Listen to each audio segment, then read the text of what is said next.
बंदा गुरुपद कंज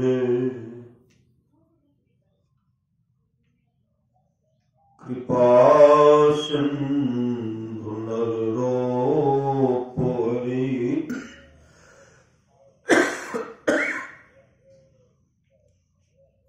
महामोह तुम पुंज जासु बचन रवि करनी करा धन्य धन्य सतगुरु सुखदा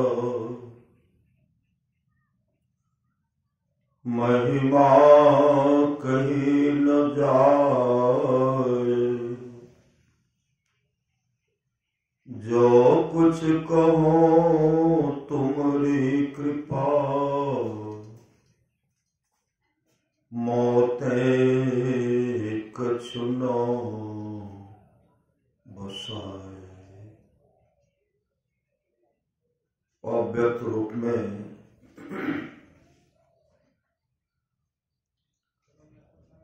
प्रातः स्मरणीय श्री विभूषित परम पूज्यपाद सदगुरु महाराज के चरणों में कोटि कोटि नमन। विशिष्ट गुरुजन उपस्थित सत्संग प्रेम महानुभावों, माताओं एवं बहनों, सभी के अंदर में बैठे हुए परमात्मा को कोटि कोटि नमन। संत महात्मा लोग कहते हैं मनुष्य जीवन की सफलता यह मानव का शरीर जो हम लोगों को मिला है यह सफल और सार्थक कैसे होगा। कहते हैं मनुष्य जीवन की सफलता भगवत प्राप्ति में है। यह धन बार बार मिलने को नहीं है। यह धन बार बार मिलने को नहीं है, इसलिए आगे की यात्रा के लिए अभी से भगवत भजन रूपी धन संग्रह करो। संत कबीर साहब ने कहने की कृपा की, बार बार न दे नहीं अबीरे, चेत सके तो चेत कहत कबीरे। कबीर सोई धन संचिए जो आगे का होए।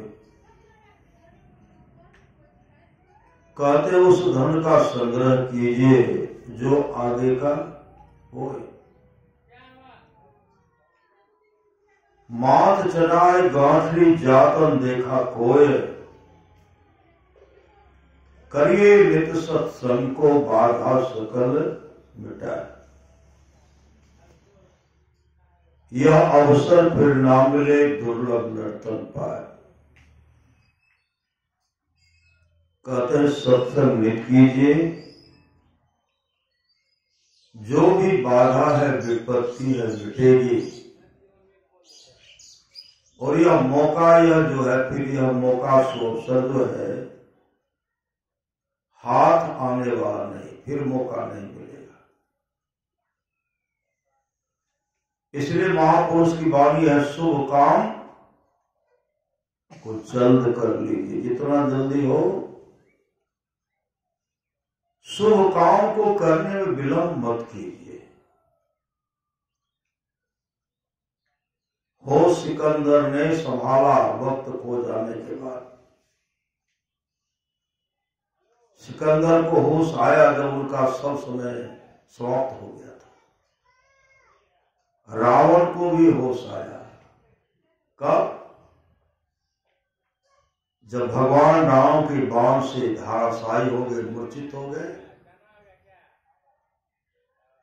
धरती पर पड़ा हुआ है, भगवान श्री राम लक्ष्मण जी से कहते, लक्ष्मण जाओ उस धरती पर से बहुत बड़ा विद्वान पंडित जो है वह जा रहा है, उनसे कुछ उपदेश सुन लो, उनसे उपदेश सुन लो। लक्ष्मण जी गए, रावण कहते कहाँ आए हो, कहाँ आए, का कुछ उपदेश हमको कीजिए।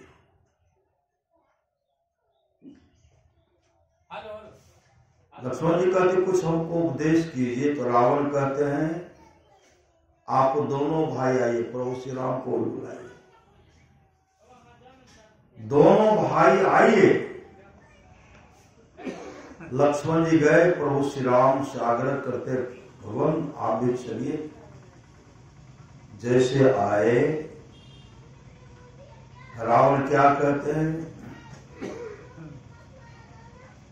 एक बार गए थे हम, नरक लोक गए थे। नरक लोक को मैंने देखा कि जीव को बहुत कष्ट दिया जाता, बहुत कष्ट, जीव को बहुत कष्ट दिया जाता है। नरक में बहुत कष्ट भोगना पड़ता है। जैसे मैंने नरक लोक को देखा, मेरे मन में हुआ नरक लोक को ही समाप्त कर दूंगा, उसको उजाड़ दूंगा, नरक लोक रहने की नहीं दूंगा। और मृत्यु लोक से स्वर्ग लोक तक सीधी बनाऊंगा, सीधी। लोक को नरक लोक में नहीं जाना पड़ेगा, और सीढ़ी पर चढ़ करके सीधे स्वर्ग लोक चले जाएंगे। समुद्र का जल जो है बहुत खारा है, लवणयुक्त है। मैंने विचार किया समुद्र का जल जो है सबको निकाल करके उसमें क्षीर समुद्र, दूधे का समुद्र बनाऊंगा। लेकिन मैंने ये सब काम नहीं कर सका। मैंने क्या किया, आपके धर्मपत्नी का मैंने हनन कर दिया। जो काम हमें नहीं करना चाहिए वो कर लिया, जो काम हमें करना चाहिए वह शुभ काम मैंने नहीं किया। इसलिए जाइए, शुभ काम को जल्दी कीजिए, अशुभ काम को धीरे धीरे छोड़िए। कौन कहते हैं, हे रावण कहते हैं भगवान श्री राम और लक्ष्मण जी से। महापुरुष की वाणी है, शुभ काम को कीजिए, शुभ काम।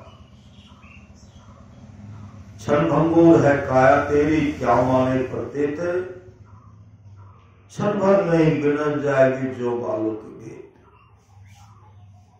बालू के घर को विनष्ट होने में देर नहीं लगता, बालू का भेंट उसको ढाने विरोध लगता है। कतु से भी ज्यादा क्षण भंगुर यह मानव का शरीर है। कभी शरीर से जीवात्मा निकलेगी इसका कोई ठिकाना नहीं। इसलिए अमरमणि का उपदेश है, 100 काम को छोड़ करके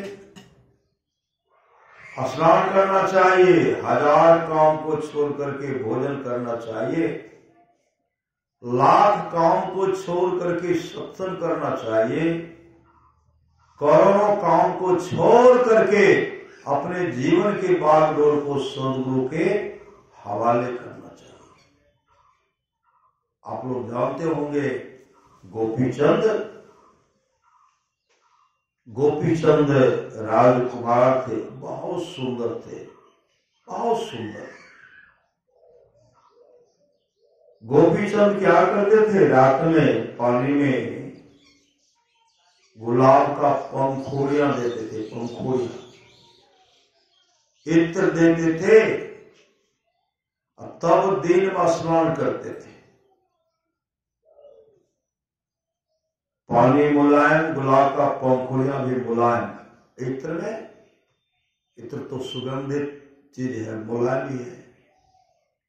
उसको दे करके, पानी में दे करके तब स्नान करते थे कि शरीर को मलने में कहीं खरोंच नहीं लगे। इस तरह का वो व्यवस्था करते थे, स्नान करते थे। एक दिन मां छत पर बैठी हुई थी। गोपी चंद जो स्नान कर रहे थे, मां छत पर से देख रहे थे। देखते देखते मां के आंख से आंसू टपक कर गोपी चंद के शरीर पर गिरा। गोपी चंद छत को पर देखते हैं तो मां रो रही है, मां का आंसू। गोपी चंद दौड़ पर मां के पास शरण लिपट गए और रोते हुए कहते, मां क्यों रो रही हो? गोपी चंद की मां ने कहा, बेटा कोई बात नहीं है। गोपी चंद ने कहा, हे मां, आपका आंसू और कोई बात नहीं। आंसू का कारण बताओ, मां, रोने का कारण बताओ। जब तक आंसू का कारण नहीं बताओगी, रोने का कारण नहीं बताओगी, न स्नान करूंगा न भोजन करूंगा। पुत्र हर के सामने मां लाचार हो गई। मां कहने लगी, बेटा जितना सुंदर तुम हो, तुमसे विशेष सुंदर तुम्हारे पिताजी थे। आज संसार नहीं है, तुम भी नहीं रहोगे मेरे लाल, इसलिए मैं रो पड़ी। गोपी चंद ने कहा, मां, इस शरीर को सार्थक करने के लिए कोई उपाय है? गोपी चंद की मां अमृत का उपदेश अपने पुत्र गोपी चंद को सुनाने लगी। गुरु भी तुम्हें पुकार रहे हैं, कर लो नाम अमृत का पान। जन्म मरण से छुट्टी पाकर कर लो अपना छिप कर दिया। यह कंचन सी काया लेकर तू कब तक जी पाओगे? जैसे सब मरते हैं जग में, वैसे ही मर जाओगे। मरने से पहले सदगुरु से सदयुक्ति प्राप्त कर लो अगर, तब तुम गोपी चंद सरीखे बन जाओगे, अजर अमर। मां का उपदेश सुनकर गोपी चंद गुरु गोरखनाथ के पास गए। उनसे भजन धीरे दीक्षा लिए, मुस्तेरी के साथ ध्यान भजन किए, ध्यान भजन, और अपने जीवन को सफल और सार्थक करें। इसलिए मनुष्य जन्म की सफलता भगवत प्राप्ति है। इसलिए मानव के शरीर को सफल और सार्थक करना चाहते हैं, जितना जल्दी हो जागो जागो, गुरु पर लागो, जुगत मनो में खेला है। करना है सो जल्दी कर लो, जो करना चाहते जल्दी कर लीजिए। करना है सो जल्दी कर लो, 2 दिन जीवन मेला है। मत अभिमान करो तन धन का, छिन ही में सब खोए। जैसे अहंकार भ्रमिति मति तुमरी, अंत का रोई रोई। अंत का रोई रोई, अंत में रोना पड़ेगा, चीखना चलना चिल्लाना पड़ेगा। आप लोग जानते होंगे राजा हर्षवर्धन, राजा ही थे, बहुत सुंदर थे। राजा हर्षवर्धन निकले शिकार खेलने के लिए। शिकार खेल करके जैसे आए, पूरा थक गए थे, थके मारे थे, काफी परेशान थे। उनकी धर्मपत्नी थी रानी महारानी माननी, वो बैठी हुई थी। राजा हर्षवर्धन जब शिकार खेल करके आए, महारानी माननी जो बैठे हुए थे, राजा हर्षवर्धन अपने सिर को महारानी की जंघे पर रख करके लेट गए, मतलब पूरा थके माने थे। महारानी माने उनके बाल को सहलाने लगे, बाल को ऐसे पंखा झेल रही है, बाल को सहला रही है। इनको शांति महसूस हुआ, वो गहरी नींद में सो गए। कौन? राजा हर्षवर्धन। पंखा झेल रही है, बाल को सहला रही है। सहलाते सहलाते उनको एक पका हुआ बाल मिल गया। राजा हर्षवर्धन के बाल था, एक पका हुआ बाल था। जैसे पका हुआ बाल को महारानी मारने देखती हैं, वो रोने लगी। क्यों रोने लगी? अब मेरे पतिदेव के एक बाल पक गए हैं, दूसरा भी पकेगा, एवं प्रकार से इनके सारे बाल पक जाएंगे। अब ये वृद्धावस्था को जा रहे, ये वृद्धावस्था को जा रहे। उनके आंख से आंसू बहने लगे। आंसू टपक करके राजा हर्षवर्धन के गाल पर गिरता है, आंसू टपक करके गले में जाता है। धारा पर आंसू बह रहे। जैसे आंसू गया, राजा हर्षवर्धन जग गए। जैसे जगते हैं तो क्या देखते हैं? महारानी मानिनी की आंख में आंसू।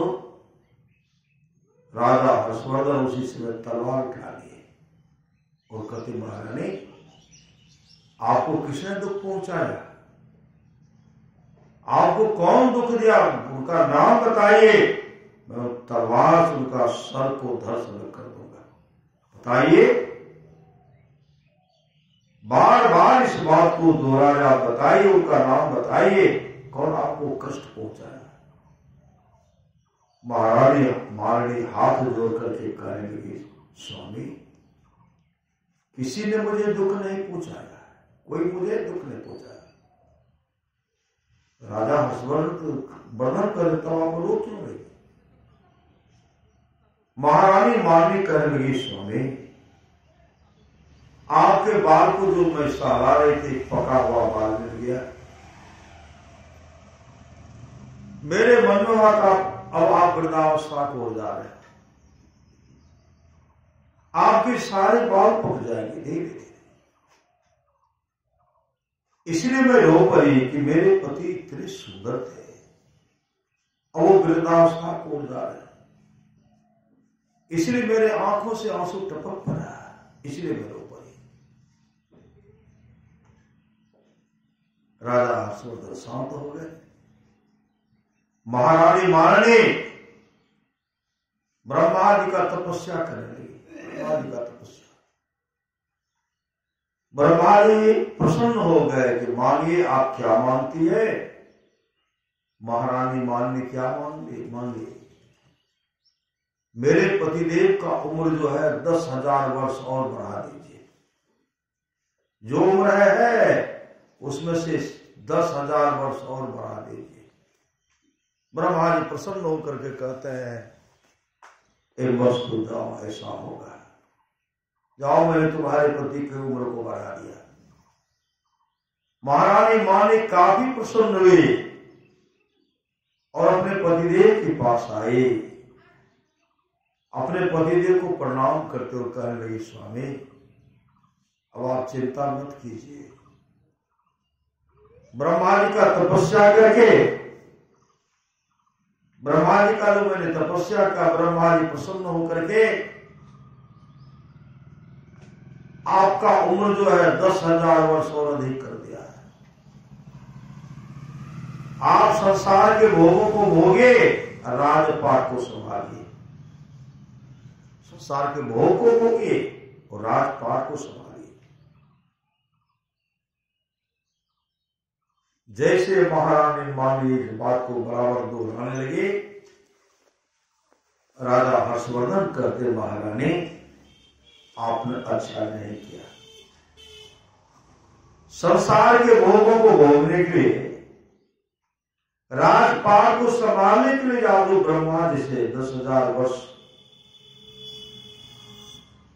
मेरी उम्र जो बढ़ा दी है,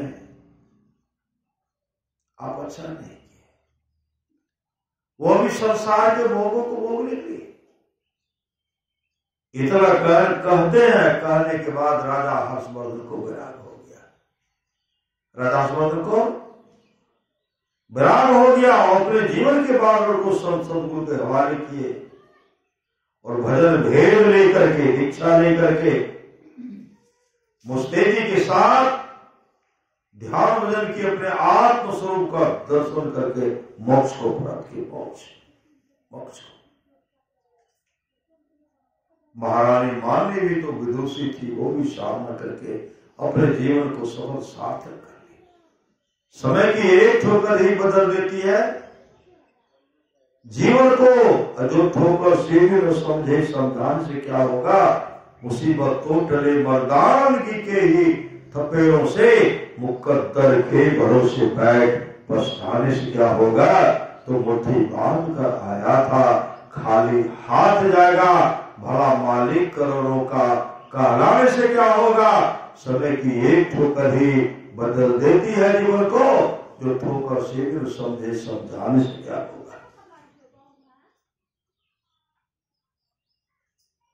इसलिए समय का सदुपयोग कीजिए, समय का सदुपयोग कीजिए। परमारास महाराज की वाणी है, समय गया फिरता नहीं, झट ही करो निज काम। समय गया फिरता नहीं, झट ही करो निज काम। जो बीता सो बीतिया, अब हो गुरु नाम।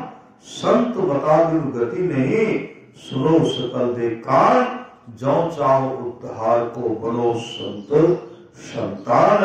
में ही भेद है संत बताकर गाय, सबको दियो सुना के अब तू रहे चुपा। भजन आत्म कीजिए और बात में देर, संसार के काम में देर हो, देर होने दीजिए। भक्ति करने में विलंब मत कीजिए। और बात में देर, जगत में जीवन थोड़ा, मानुष तन धन जात, गोर धरी करोनी हो रहा। कांच महल के बेच पवन एक पंछी रहता, 10 दरवाजा खुला उड़न को नित उठी चाहता। भज लीजिए भगवान याही में भल है अपना, आवागमन छुटे मिटे जन्म की कल्पना। पलटू अटक न कीजिए 84 घर हे, कदे देर मत कीजिए, नहीं तो 84 लाख योनि में जाना पड़ेगा।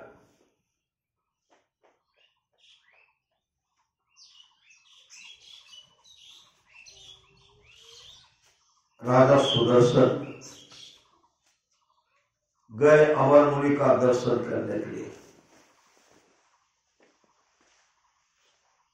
श्री सदगुरु राजा सुदर्शन गए अमर मुनि का दर्शन करने के लिए।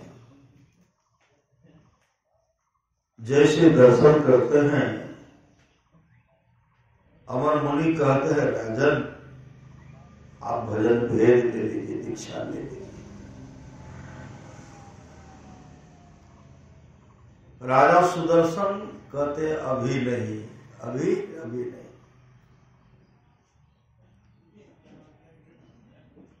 अभी हमको मौका नहीं है, अभी फुर्सते नहीं है।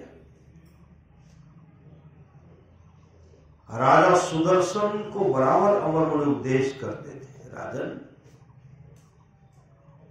शरीर के नश्वरता पर हमेशा विचार कीजिए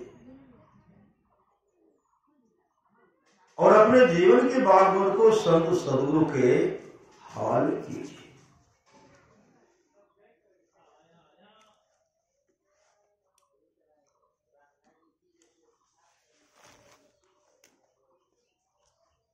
राजा सुदर्शन एक दिन गए शिकार खेलने के, जंगल गए। जंगल जब गए देखते हैं एक छत विछत लाश पड़ा हुआ, लाश जो दैदीप्यमान चेहरा है।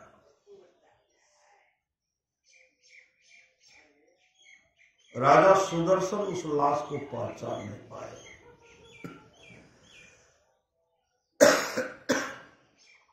सिपाही के द्वारा करवट बदलवाते हैं। मंत्री जी कहते हैं महाराज यह लाश जो है अमर मुनि का लाश, अमर मुनि का लाश है, अमर मुनि। क्या देखते उनके आंख का डिल, जो उनके आंख के डिल को चींटी नोच कर दिखाते हैं। जैसे कहते अमर मुनि का लाश है, राजा सुदर्शन को वैराग हो गया। जो जीवित अवस्था में कहा करते थे राजन शरीर के नश्वरता को हमेशा विचार कीजिए, कब है नहीं है इसका कोई ठिकाना नहीं है। आज मैं देख रहा हूं कि महान संत सदगुरु थे, आज इनके आंख के दिल को चींटी नोच कर खाते। क्यों? अमर मुनि ने अपने शिष्यों से कहा था मेरे शरीर का दाह संस्कार नहीं करना, न कब्र में देना, न मिट्टी के अंदर में देना, न मेरा दाह संस्कार में, खुले मैदान में छोड़ देना, खुले मैदान में छोड़ देना, जिससे कोई जीव जंतु खाएंगे। मेरे मांस का भी अंत में काम आएगा, खाएंगे, उनको तृप्ति शांति मिलेगी।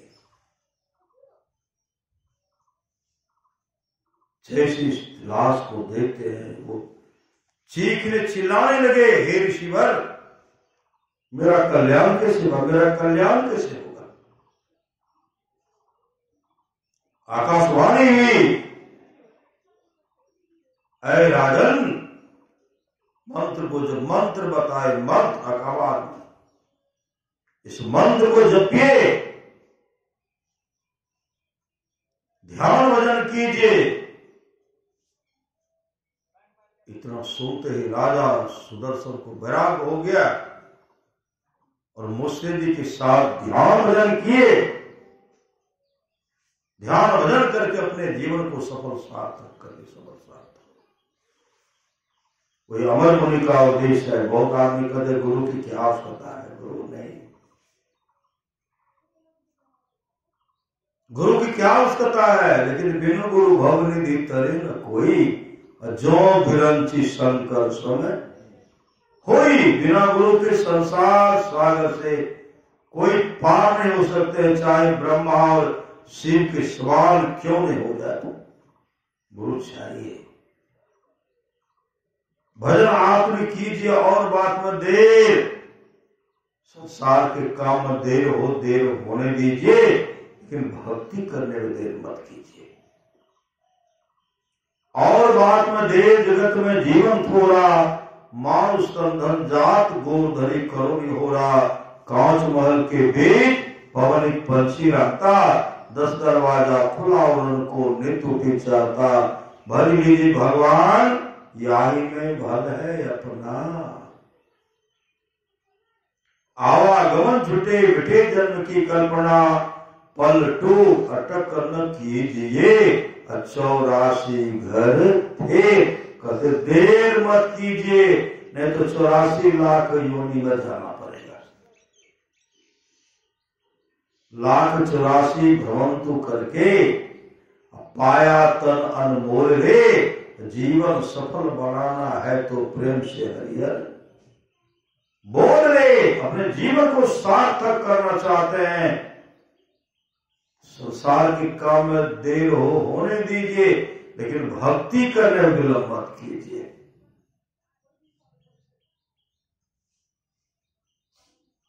वही अमर मुनि का उद्देश्य, स्व काम को छोड़ करके स्नान करना चाहिए, 1000 काम को छोड़ करके भोजन करना चाहिए, 1,00,000 काम को छोड़ करके सत्संग करना चाहिए, और करोड़ों काम को छोड़ करके अपने जीवन के बालों को सदगुरु के हवाले करना चाहिए। मतलब सत्संग और जीवन में सदगुरु चाहिए। सच्ची घटना आप लोग जानते होंगे, देवर्षि नारद गए एक बार नरक लोक गए, नरक लोक। जब नरक लोक जाते हैं तो क्या देखते हैं, नरक के पास गए, एक कुंड है, कुंड कैसा कुंड है? वह विष्ठा का कुंड है, पखाना का कुंड है। एक प्राणी से पड़ा हुआ, सिर नीचे पांव ऊपर है, और जमदूत उनके पांव को पकड़ करके विष्ठा कुंड डुबाते हैं, बाहर करते। जमदूत पकड़ क्या करते हैं? उनके पांव को पकड़ते हैं, सिर नीचे पांव ऊपर है, और जमदूत के पकड़ करके विष्ठा कुंड डुबाते हैं, बाहर करते हैं। नाक और मुंह से विष्ठा स्पर्श हो रहा, काफी दुर्गंध हो रही है, काफी कष्ट को भोग रहे। देवर्षि नारद देख रहे थे। जब वो देवर्षि नारद को देखते तो अपना मूंछ टेढ़ने लगे। मूंछ जैसे मूंछ को टेढ़ने लगे, देवर्षि नारद कहते, भैया तुम तो नरक के कुंड पर हो। नरक का कुंड है, विष्ठा का कुंड है, पखाना का कुंड है। नाक और मुंह से विष्ठा स्पर्श हो रहा है, काफी दुर्गंध हो रही है, मुझ क्यों टेढ़े हो? नरक के कुंड प्राणी कहते हैं, देवर्षि आज मेरे घर पर सत्संग है। मेरे घर पर सत्संग हो रहा है। देवर्षि नारद कहते, किस खुशी में? नरक के कुंड प्राणी कहते हैं कि मेरा पोता मां के पेट में है, गर्भ में है, तब सत्संग हो रहा है। बड़ा होगा तब सत्संग होगा, जन्म लेगा तब सत्संग होगा, बड़ा होगा तब सत्संग होगा। अब उस घर में बराबर सत्संग होता ही रहेगा, इसलिए मैं मूंछ टेढ़ रहा हूं। अब नरक में रहने को नहीं है, नहीं है, नहीं है।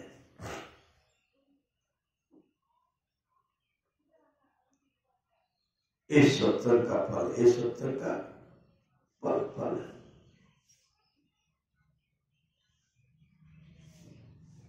भगवान श्री कृष्ण की वाणी, निष्पाप उद्धव जी, कोई कितना भी अश्वमेध यज्ञ कर ले, कृष्ण नारायण आदि आदि व्रत कर ले, उसके द्वारा में सुलभता से प्राप्त नहीं होता। बस एक सत्संग ऐसा जरिया है जिसके द्वारा में सुलभता से प्राप्त हो जाता, उस भक्त के वश में हो जाता, और उस भक्त का परम कल्याण हो जाता। उस भक्त का क्या होता? परम कल्याण होता, जो सत्संग करते हैं। सत्संग आप लोग जानते होंगे, राजा कवास के किस पीढ़ी तक का राजा नरक में पड़ा हुआ था? किस पीढ़ी तक का राजा नरक में पड़ा हुआ था?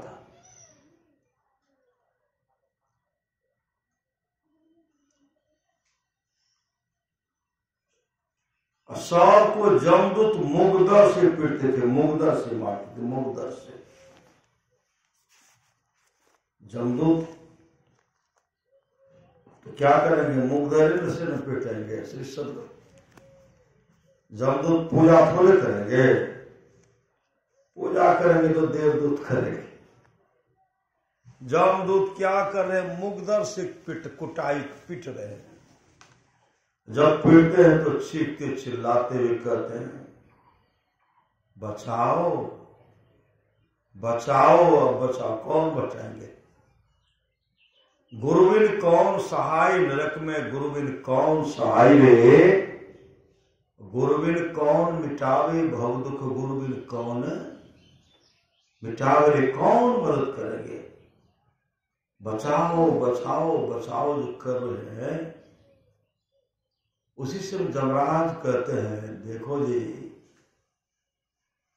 अगर तुम्हारे वंशज के लोग सत्संग करवाते, सत्संग भजन भेद लेकर के सत्संग करवाते, तो तुम लोगों का परम कल्याण हो जाता। तुम लोगों का परम कल्याण हो जाता। कई बार इस बात को जो दोहराए, देवर्षि नारद वहीं थे। श्री सदगुरु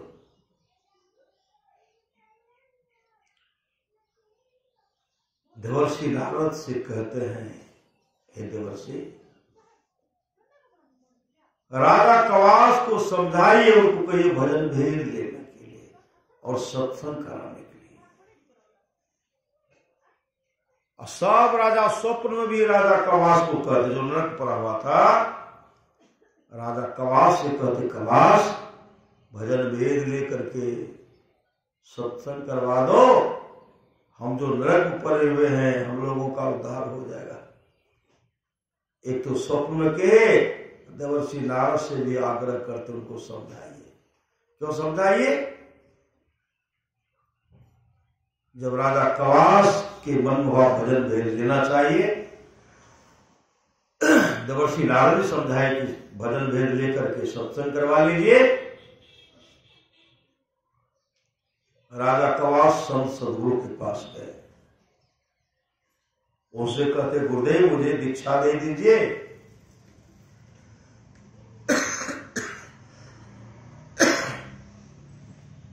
और मेरे राज निवास में सत्संग कर दीजिए।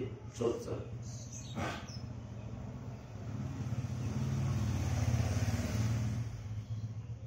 संत सदगुरु आए,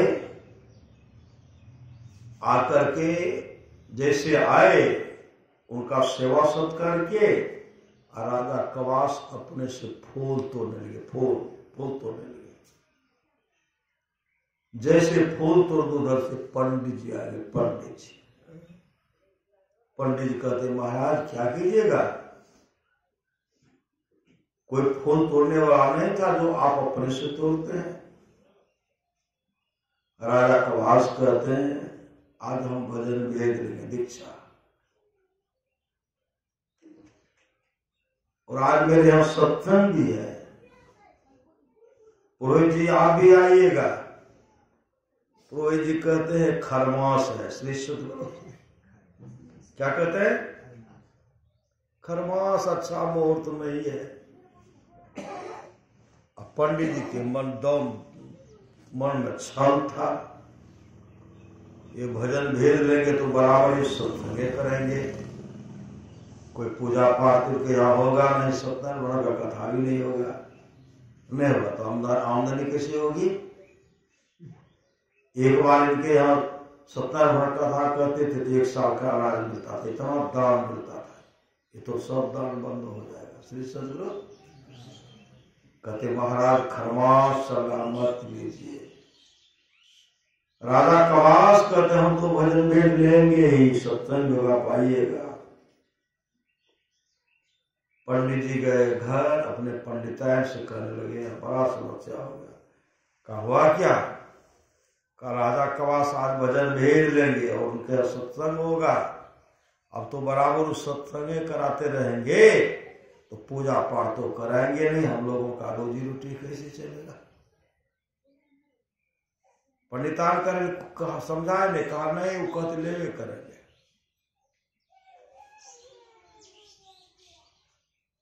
वो कहते लेवे करेंगे, भजन भेद लेंगे, सत्संग भी कराएंगे।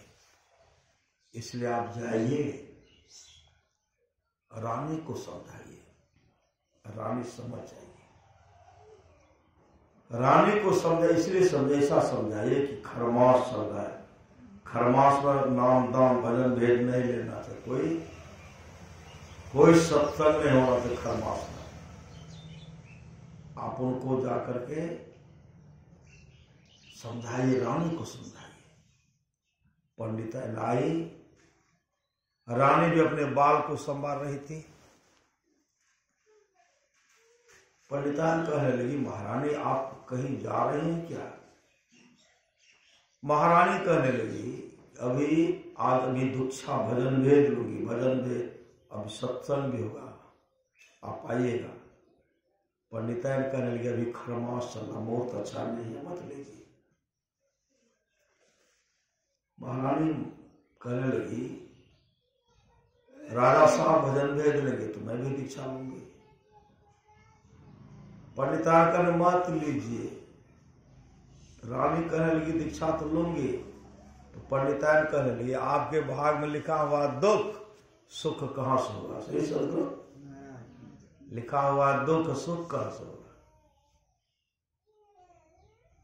राजा साहब भजन भेद लेंगे, वो बन जाएंगे सन्यासी, वो बन जाएंगे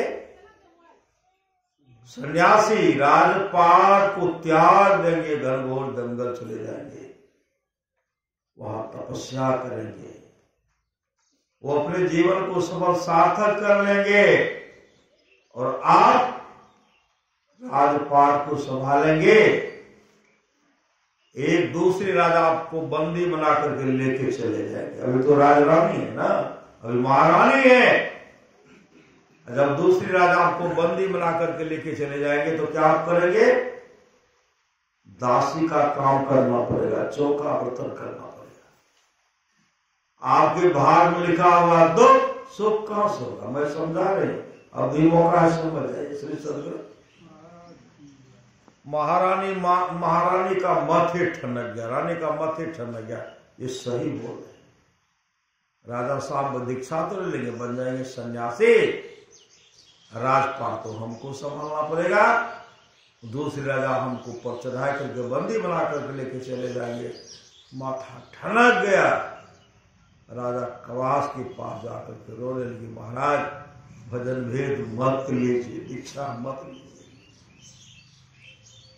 कहा क्या? तो महाराज खरमास चल रहा है, अशुभ है, मुहूर्त अच्छा नहीं। इतने जार बिजारो रोने लगी, राजा कवास का विचार बदल गया। जैसे बदला, कहा हम भजन भेद नहीं लेंगे। संत सदगुरु के पास गए, कहते महाराज मत दीजिए, अभी खरमास चल रहा है। संत सदगुरु कहते हैं खरमास हो जो भी, लेकिन दीक्षा लेना चाहिए। महाराज छोड़ दीजिए, बाद में ले लूंगा। विचार बदला। जैसे विचार बदलता है, उसी समय जमराज की अदालत में, नरक में जो 2100 पीढ़ी तक का राजा पड़े हुए थे, यमराज कहते हैं ऐ जमदूतो खूब कुटाई करो, खूब कुटो इसको। कुटाई हो रही है, चीख रहे, चिल्ला रहे, बचाओ बचाओ। देवर्षि नारद भी आ गए। देवर्षि नारद कहते पहले तो पिटाई नहीं करोगे, तभी शुरू। जमराज कहते इसके वंशज के जो राजा कवास भजन भेद लेते, उनके राज दरबार में सत्संग होता। मैंने जमदूतों से कहा मत पीटो, क्योंकि वहां सत्संग होने वाला है। धर्मात्मा पुरुष का अवतार हो चुका है, वो सत्संग कराएंगे, भजन भेद लेकर के सत्संग कराएंगे। इनका लाभ परम कल्याण होगा।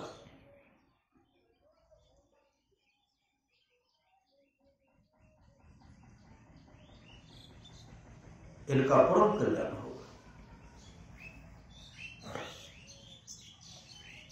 देवर्षि नारद आकर के कवास को समझाते हैं भजन भेद ले लीजिए, नहीं तो आपके पूर्वज को बहुत दुख भोगना पड़ रहा है, नरक को पड़ा हुआ।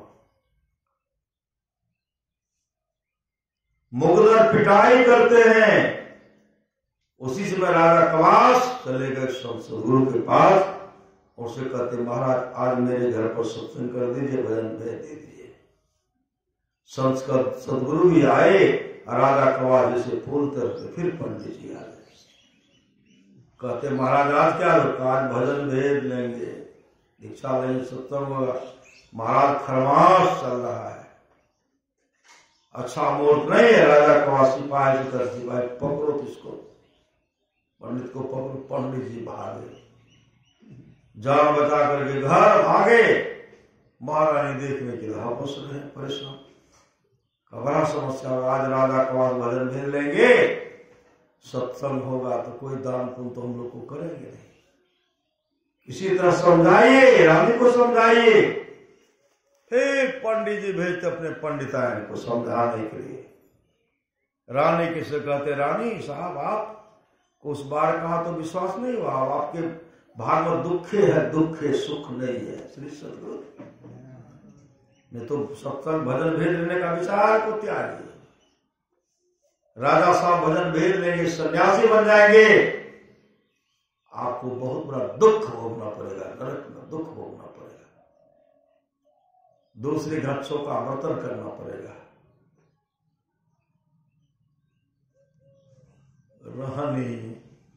रोने लगे।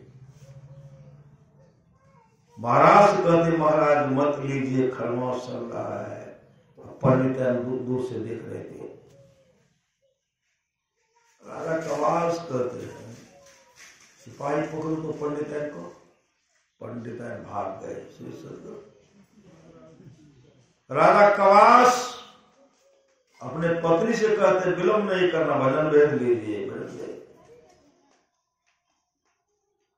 पति पत्नी दोनों मिलकर के भजन भेद दिए। भजन भेद लेकर के सत्संग करवाए।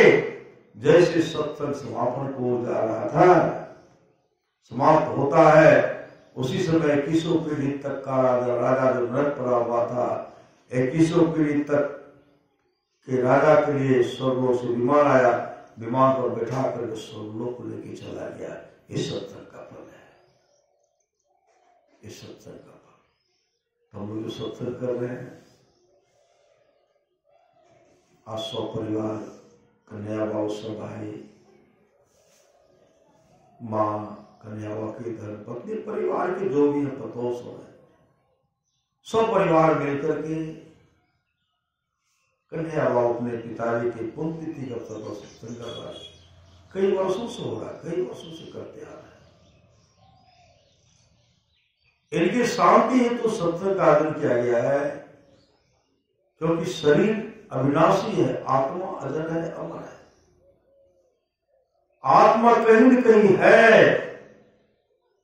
उस आत्मा को शांति मिले, उन आत्मा की अच्छी गति हो, उनके लिए सत्संग का आयोजन किया गया है। सत्संग से बढ़कर के कुछ नहीं है। कवि साहब की वाणी सुन रहे थे, मकवान परिचोरन के नगर सत्संग यत्न से। इस सत्संग में लाभ बहुत है, तुरंत मिला दे गुरु से।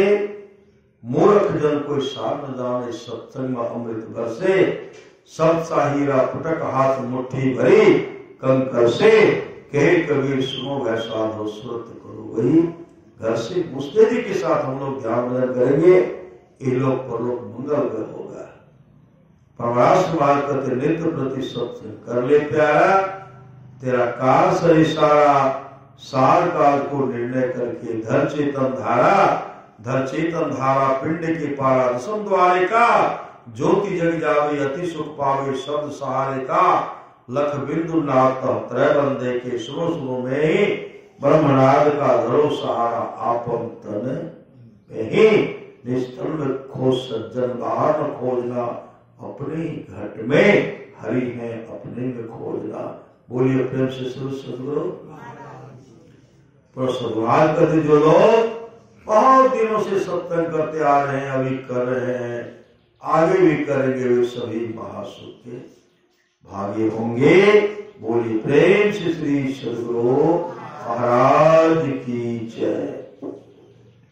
दियो भजन कहते हैं।